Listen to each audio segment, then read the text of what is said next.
We all know how popular the iPhone is today, but imagine a time when the iPhone wasn't at the top. It feels strange to think about, but there really did exist a time when Apple wasn't in the phone market at all and was just making the Macintosh computers and iPod. So how did it get there and dominate an already competitive industry? The iPhone had massive success on its initial release and disrupted the existing competition. It introduced what was once a market for business and power users to the general public who were used to using flip phones. But how did it transition from a brand new innovation toppling the entire industry with its unique design and features, to copying features from Android, increasing prices, and removing features, while also stealing users from its competitors? As an Android user, I always wondered what was so special about Apple that made their products have such a powerful effect on its users. So I spent some time researching what's actually happened here. Along the way, I did find some interesting things that no one really seems to be talking about. You see, before Apple was the industry leader it is today, it actually needed to employ a few deceptive strategies along the journey. And the most genius part of it all is it was happening right in front of everyone's faces. In order to truly understand the iPhone's dominance, the first step is understanding the origins and how it disrupted the market in the first place. It's difficult to comprehend how much Apple flipped the narrative of what a phone really could be at the time, and completely changes the perception to the majority, not wanting these ugly smartphones to making it a status symbol. And in order to do so would require an immense vision of seeing the potential such a device would bring. But an idea alone is not enough. You also need a strategy driven by a mastermind of a leader to execute. Steve Jobs, a controversial character all around, but no one could deny his creative genius. With his unique vision and relentless pursuit of excellence, he played a pivotal role in iPhone's success. He believed in challenging the status quo and creating original products that were revolutionary. He wasn't afraid to be perfectionistic about his dream, and this ethos was reflected in every aspect of the original iPhone, from its hardware to its software. Jobs recognized the inadequacies of the existing smartphones and saw an opportunity. What we want to do is make a leapfrog product that is way smarter than any mobile device has ever been, and super easy to use. This is what iPhone is. At the time, they were complicated and clunky, with small screens crowded with keys. Interacting with them was not intuitive, nor did it look the best aesthetically. He saw the gap in the market, staying true to his words. A lot of times, people don't know what they want until you show it to them, and he delivered. Jobs envisioned a device that was powerful yet simple, where the software and the hardware existed in perfect harmony. This vision was culminated in a product that completely disrupted the market, a phone with a single button and a large multi-touch display. Yes, there was a time when phones could only register one finger at a time and you couldn't swipe to zoom in. This was a bold change from established design norms in a world where the stylus was still king, but it allowed for a much more flexible and engaging user experience, and customers quickly fell in love. But that's not all. The iPhone combined its new features with its established strengths, incorporating the iPod's media capabilities, making it a true multi-purpose device. Jobs expertly marketed the iPhone not just as a product, but as a lifestyle.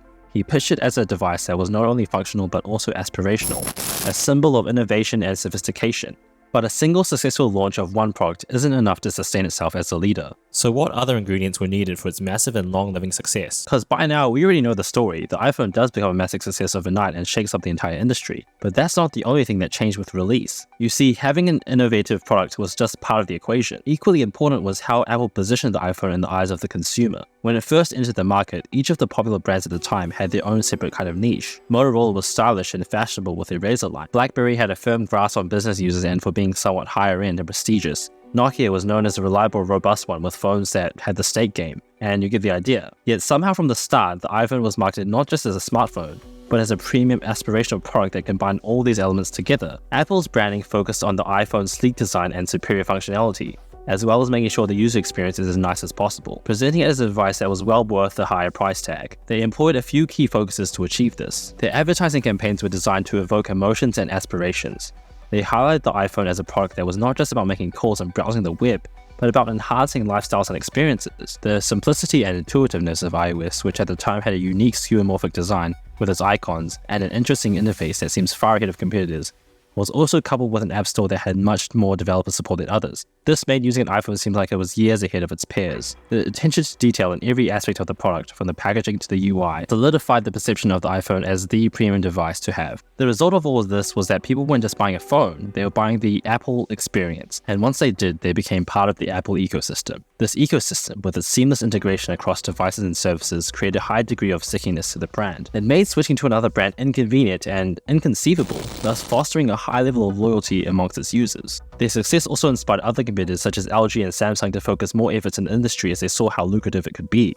and Android comes along and things are more competitive than ever. But it turns out Apple had a different league in its mind this whole time. Even with new competitors, Apple's branding was only further solidifying and actually using the competition to its advantage. The fact it had its own ecosystem and hardware they had full control over meant their devices were made to work together, whereas Android manufacturers slowly tried to cobble together a good solution on top of Android, which was already a bit more clunky at the time. This meant that even though Android was more customizable, it was also to its own downfall, because no one could ever seem to agree or even know how Android was supposed to look or feel like, when each phone had its own flavor that was rapidly changing, and the entire experience just felt inconsistent and fragmented at the time. And I'm saying this as an Android user.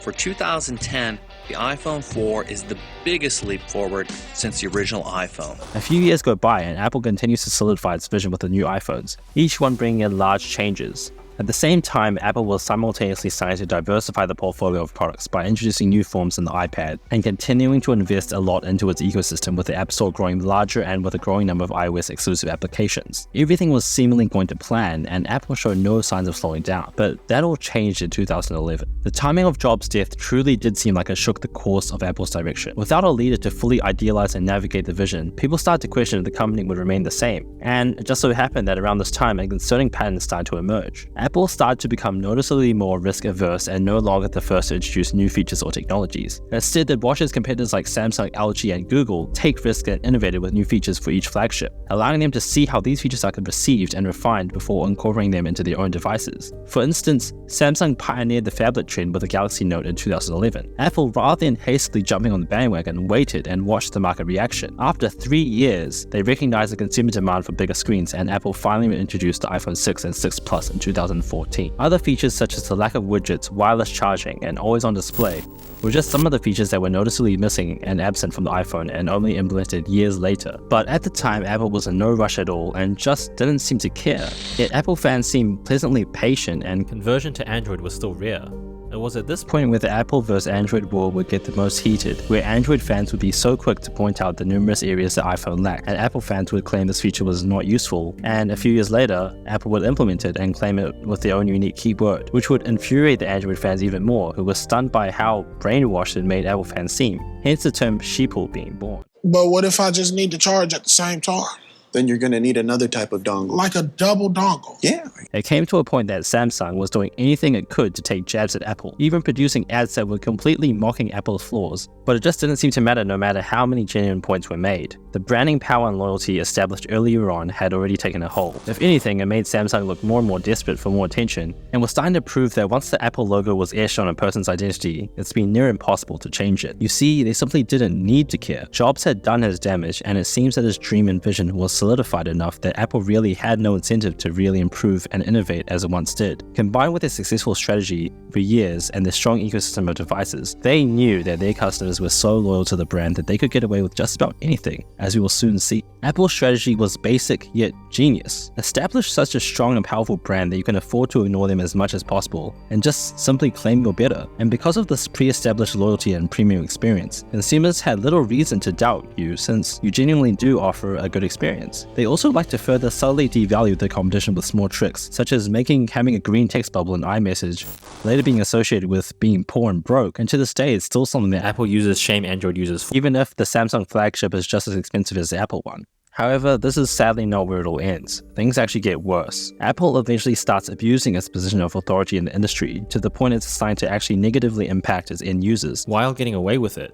Things such as removing the headphone jack to sell more wireless AirPods, upselling storage at a massive price and not allowing SD cards, and heavily raising the price of a smartphone, all while being sued for intentional deterioration of their battery life and performance over time. By now, some users were starting to complain, but ultimately didn't really matter because others were still willing to pay with their wallets. And it seemed that no matter what strategic decision they did, their historic positive performance and goodwill meant they would never question Apple, because they obviously knew what they were doing, making it harder and harder for the other companies to keep up with their fragmented innovation as they fought to dominate a shrinking Android market. Over time, it caused the competition to eventually squeeze each other out of a business, with big names slowly fading over time into obscurity. After all, the smartphone industry is basically a zero-sum game, since people really only need one phone. Plus, it seemed the large majority of Android users are only there because it's cheaper for mid-range or budget devices anyway. Nowadays, the few remaining Android smartphones seemingly just copy what Apple does with no real thought for the consumer. They don't even try and differentiate themselves anymore and just go with the trend of if you can't beat them, join them. It has led to a point where the features an iPhone has versus Samsung flagship really aren't that different,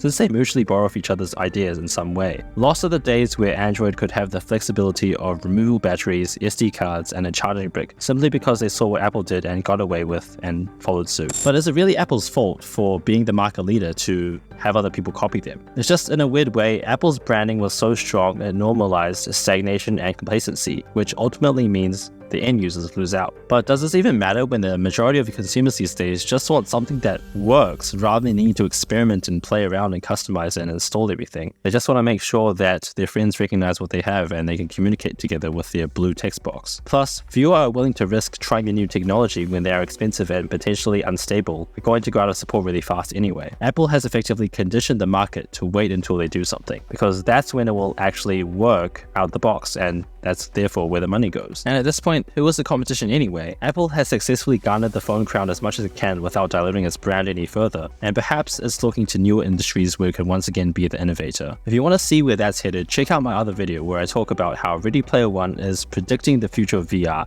and where Apple is trying to take things from here to once again win over the consumer and dominate a new market. I'll see you there.